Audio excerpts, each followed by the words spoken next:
tous, c'est Moana2907 et aujourd'hui on se retrouve sur une vidéo tutoriel sur comment enlever le problème Windows 7 n'est pas authentique.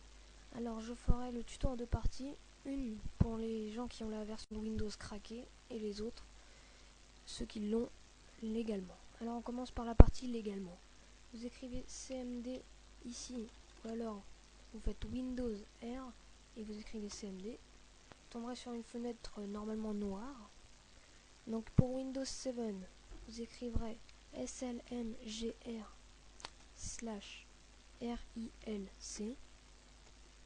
Ça va vous donner une liste de fichiers de licence, vous fermez.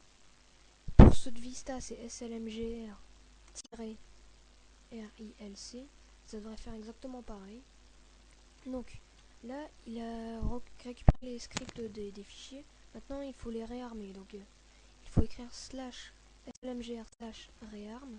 Bon, je pourrais pas le faire vu que j'ai déjà fait plusieurs fois, donc alors qu'on peut le faire qu'une seule fois déjà. /rearm, et pour Vista c'est -rearm. De cette manière, normalement après ça devrait marcher. Donc ça, après vous redémarrez votre PC, ça devrait être bon. Donc ça c'était pour la version légale. Après, pour la version craquée, j'ai trouvé un petit logiciel qui s'appelle My7 Bootloader.